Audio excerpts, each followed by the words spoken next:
మోకాళ్లలో గుజ్జును పెంచి నొప్పిని తగ్గించి సర్జరీని దూరం చేసే ఫ్రీడమ్ వాక్.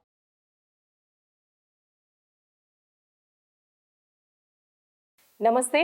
ప్రస్తుతం మనతో ఉన్నారు ప్రముఖ ఆధ్యాత్మికవేత్త, ప్రముఖ జ్యోతిష్య వాస్తు పండితులు, అలానే పురాణ ఆగమ శాస్త్ర పండితులు ఉన్నారు సురేష్ శర్మ గారు. వారితో మాట్లాడదాం. నమస్కారం గురుగారు. ఆయుష్మతి తల్లి. గురుగారు, ఈ మార్గశిర మాసంలో లక్ష్మీదేవి అమ్మవారికి చాలా ప్రత్యేకత ఉందన్నారు కదండి. అసలు ఈ ప్రత్యేకత ఏంటండి? ఈ మార్గశిర మాస శుద్ధ సప్తమి లక్ష్మీ ఆవిర్భావ దినం అని మనం గత వీడియోలో చెప్పాను. ఈ మార్గశిర మాసం యొక్క గొప్పతనాల గురించి చెప్పాను కదా. ఈరోజు గనక ఈ మార్గశిర శుద్ధ సప్తమి రోజున సౌరవ్రతం అనేటువంటిది సూర్యుడికి సంబంధించి మనం చెప్పాం. సూర్యమండల స్తోత్రం చేసి పాయసాన్ని. ఈనాడు మార్గశిర శుద్ధ సప్తమి రోజు గనక ఎవరైతే లక్ష్మీ దీపార్చన ఈ లక్ష్మీ దీపార్చన చేసిన వాళ్ళకి ధన సంపత్తులు, ధాన్య సంపత్తులు, పుత్ర సంపత్తులు, ఇన్ని సంపత్తులు కలుగుతాయి. ఎందుకు కలుగుతాయంటే పాండవులు ఆ సౌరవ్రతం చేసిన తర్వాత మొట్టమొదటి లక్ష్మీ అనుగ్రహాన్ని పొందారు. అద్భుతమైనటువంటి లక్ష్మీ అనుగ్రహాన్ని పొందబట్టే వారు ఆ 13 ఏళ్ల ఏదైతే 12 ఏళ్ల అరణ్యవాసం, 1 సంవత్సరం అజ్ఞాతవాసం, 13 ఏళ్ళు ఏదైతే ఉందో అవన్నీ పూర్తిగా దిగ్విజయంగా చేయగలిగారు. సో మరి అమ్మవారి అనుగ్రహం పొందితే మొదటి సంవత్సరమే వీళ్ళకి అక్షయ పాత్ర వచ్చింది కదా గురువు గారు. జనరల్గా అందరికి వచ్చేటువంటి చిలిపి క్వశ్చన్స్ అంటారు, వీటిని అనుమానాలని మంచి క్వశ్చన్సే. మరి పాండవులకి వెంటనే సంపదలు అక్షయ పాత్ర వచ్చింది. అక్షయ పాత్రలు అన్నీ పుడతాయి. ఒక సైనికుడిని వేస్తే 100 మంది సైనికులు కూడా పుడతారు. మరి వీళ్ళు అక్షయంగా సంపదలు అన్నీ ఉన్నాయి. మరి వీళ్ళు వెంటనే కౌరవుల మీదకి దండయాత్ర చేసి వారి రాజ్యాన్ని వాళ్ళు వసూలు చేసుకోవచ్చు కదా అంటే, పాండవులు విగ్రహవాన్ ధర్మస్వరూపం. రాముడికి ఎట్టయితే రామో విగ్రహవాన్ ధర్మ అన్నము, ధర్మరాజు అతని యొక్క తమ్ములు కూడా ధర్మస్వరూపులు. వారు ఒక్కసారి అటువంటి చేయాలనుకుంటే ఆ ద్యోతంలో ధర్మరాజు ఓడిపోయినప్పుడే అన్నదమ్ముళ్ళు నీకేం సంబంధం అని అక్కడే ధర్మరాజుతో విభేదించి తమ రాజ్యాన్ని వదులుకోవాల్సిన అవసరం లేదు. ద్రౌపదిని అవమానించకుండా అడ్డుకునే అవసరం బొచ్చెడుంది. అంటే భాతృవు అంటే అన్న, తండ్రి తర్వాత తండ్రి అంతటి వాడు పెద్దన్న అన్నారు, జ్యేష్ఠ భ్రాత. సో ఆయన్ని అనుసరించి వెళ్ళడంలో వీళ్ళు ధర్మానికి కట్టుబడి అందరూ ఇంద్రస్వరూపులే. పాండవులు అంటే వేరు వేరు కాదు, ధర్మస్వరూపులు. ఇంద్రస్వరూపమే అందరూ.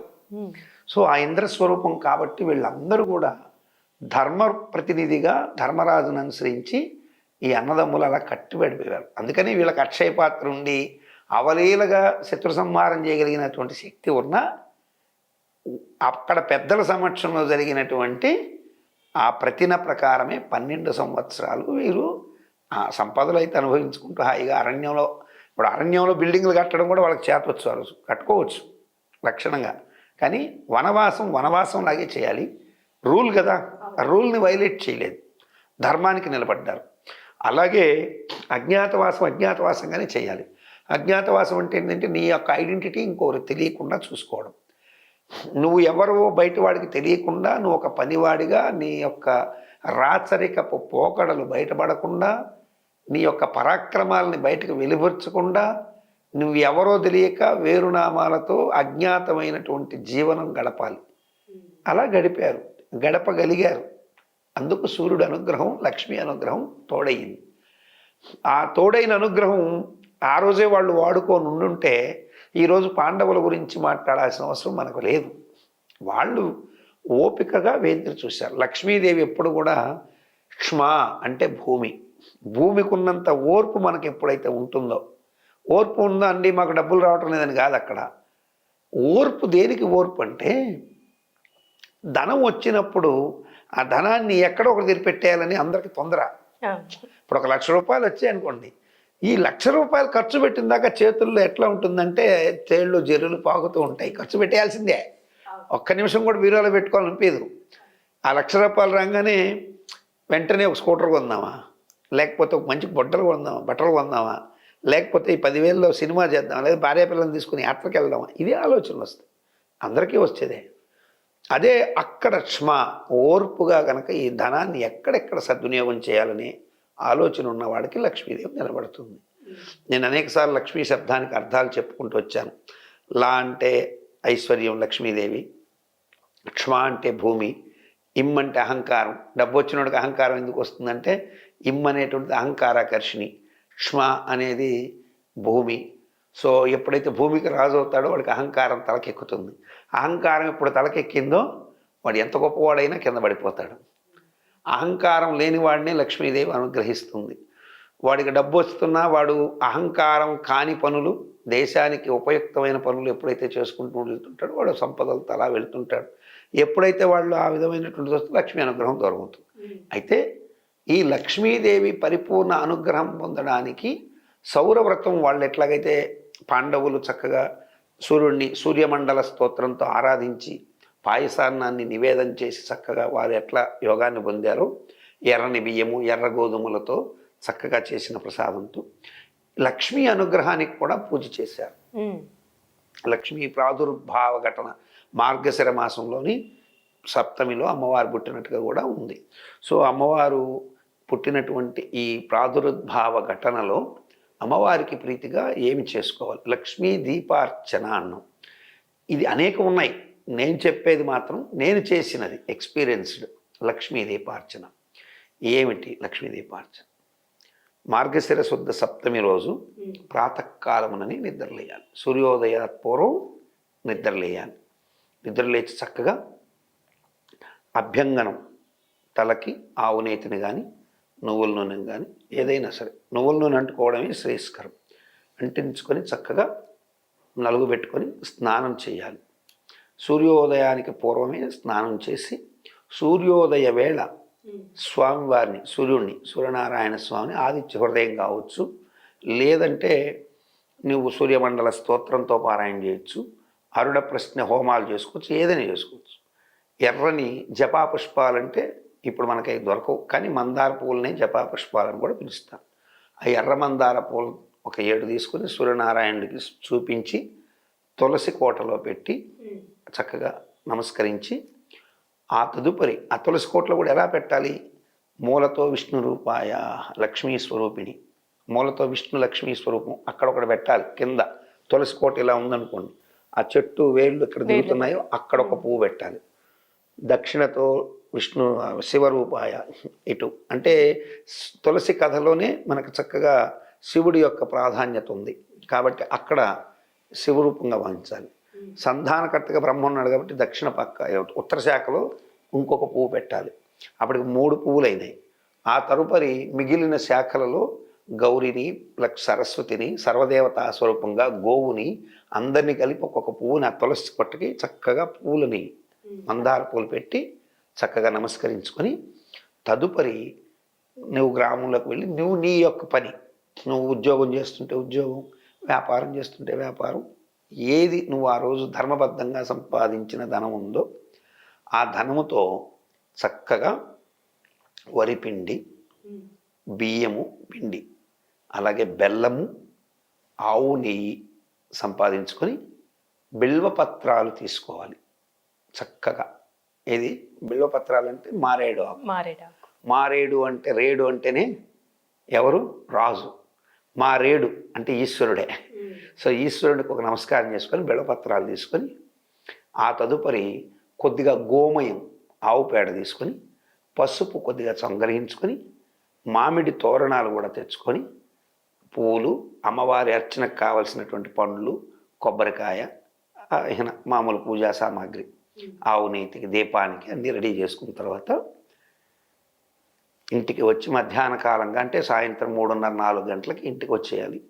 చక్కగా మామూలు స్నానం, తలకు స్నానం అక్కర్లేదు, మామూలు స్నానం చేసేసాక ఆ గుమ్మానికి బయట, మీ యొక్క గుమ్మం ఏదైతే ఉందో ఆ గుమ్మం బయట పొద్దున పూట మామూలుగా గుమ్మం దగ్గర శుభ్రపరిచి పెట్టుకున్నాం, సాయంత్రం పూట గుమ్మానికి బయట ఆ గోమయంలో కొద్దిగా పసుపు కలిపి చక్కగా అలా ఫ్లాట్గా రుద్దేయాలి.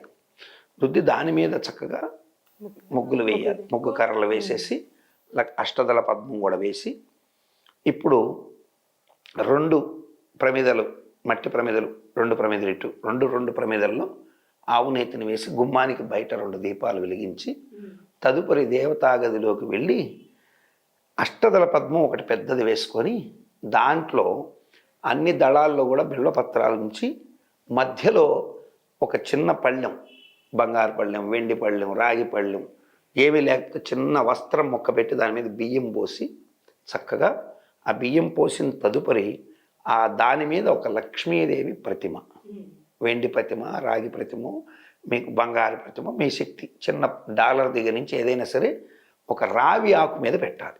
రాగి ఆకు మీద, రావి ఆకు, చిన్నటి లేతటి రావి ఆకు తీసుకుని ఆ రావి ఆకు కొస తూర్పు ఉండేటట్టుగా, అంటే ఇలా రావి ఆకు ఉంది కదా, ఆ కొస తూర్పు వైపు ఉండేటట్టుగా పెట్టి ఆ ప్రతిమను అక్కడ పెట్టి లక్ష్మీ అర్చన ఎలా చేయాలి అంటే, దీపాలు అక్కడ పెట్టావు, ఇప్పుడు ఇంకొక 8 దీపాలు తీసుకోవాలి, మట్టి ప్రమిదలు. ఈ మట్టి ప్రమిదలన్నీ తీసుకుని 8 దళాలు వేసావు కదా, 8 దళాల దగ్గర 8 దీపాలు వెలిగించాలి. అంటే దీపాలన్నీ వెలుగుతూ ఉంటే మధ్యలో లక్ష్మీదేవి ఉంటుంది. ఈ 8 దీపాలు వెలిగించేసుకొని వాటిల్లో ఆవు నేతిని వేసేసి మధ్యలో ఉన్నటువంటి లక్ష్మీదేవి దగ్గర నువ్వు ఈ దీపాల దగ్గర ప్రకృత్యై నమః, వికృత్యై నమః, విద్యాయ నమః అంటే 1296 ఒక్కొక్క 8 దళాలు ఉంటాయి. 8 దళాల దగ్గర 12 నామాల చొప్పున 12 8 96 అయిపోయింది. ఇక మిగిలింది 12. అవి మధ్యలో ఆఖరి నామాలు. ఆ 12 నామాలు ఆఖరి నామాలు ఏవైతే ఉన్నాయో ఆ 12 నామాలు మధ్యలో, ఈ 12 నామాలు ఇక్కడ చేసేటప్పుడు కూడా మధ్యలో కొద్ది కొద్దిగా ఒక్కొక్క దళం దగ్గర 12 నామాలు అయిపోయినాయి, కొంచెం కుంకుమ మధ్యలో లక్ష్మీదేవి వేయాలి. ఇంకో 12 నామాలు అయిపోయినాయి, మళ్ళీ లక్ష్మీదేవి కొంచెం వేయాలి. ఇలా 12 8 96 ప్లస్ 12 108 నక్షత్ర పాదాల లెక్కన కుంకుమార్చనని లక్ష్మీదేవి మీద చెయ్యాలి. ఇలా చేసి ఒక తామర పువ్వుని అమ్మవారికి ప్రీతిగా సమర్పించి ఆ తదుపరి ఆ కుంకుమని జాగ్రత్తగా చిన్న బాక్స్లో పోసి పెట్టుకొని అన్నీ చక్కగా ఈ దీపాల్లో ఆ పెట్టిన దగ్గర నువ్వు రావి ఆకులు పెట్టుంటావు, ఆ రావి ఆకుల మీద పూజ చేస్తావు. ఆ తదుపరి ఈ రావి ఆకులు, ఆ ప్రమిదలు, అలాగే ఈ అన్నీ కూడా కలిపి చిన్న కవర్లు వేసి చక్కగా మంచినీటి సరస్సు కానీ నదుల్లోనే వేయాలి. ఎత్తుకోపోయి ఎక్కడంటే అక్కడ కలిపేయకూడదు. నీకు అవి లేవనుకున్నప్పుడు భద్రపరచుకొని ఈసారి ఎప్పుడైనా నదులకు వెళ్ళినప్పుడైనా వేయొచ్చు, కానీ ఎత్తుకోపోయి హుస్సేన్ సాగర్లో పడేయద్దు. అమృత కోపంలో వేస్తే లక్ష్మీదేవి వచ్చినా నీకు ఆ లక్ష్మీదేవి సవ్యరీతిలో రాదు, నీ కష్టాలు తీసుకొస్తుంది. కాబట్టి మంచి లక్ష్మీదేవి అనుగ్రహం కలుగుతుంది. ఈ కుంకుమని బొట్టు పెట్టుకొని అమ్మవారికి ప్రీతిగా మీరు పాయసాన్నమో, కొబ్బరికాయ, పండ్లు ఏదో మీకు శక్తి చేసుకుంటే మార్గశిర మాసంలో శుద్ధ సప్తమి రోజు ఇలా చేయడం వల్ల అష్టదరిద్రాలు తొలగిపోతాయి.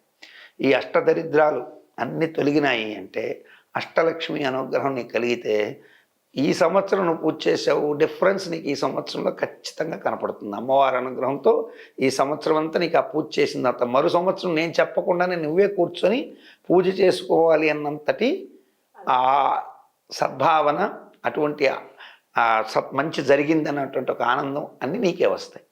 సో బయట 2 దీపాలు వెలిగించావు, లోపల బిల్వపత్రాలు పెట్టేసి రావి ఆకుల మీద ఇది కుంకుమార్చన చేసావు. ఇలా పూజ చేసుకోవాలి. ఇది లక్ష్మీ దీపార్చన అంటారు. దీపం వెలిగించావు, అర్చన చేసావు, సకల శుభాలు కలుగుతాయి. చాలా చక్కగా తెలుసు గురుగారు, ధన్యవాదాలండి.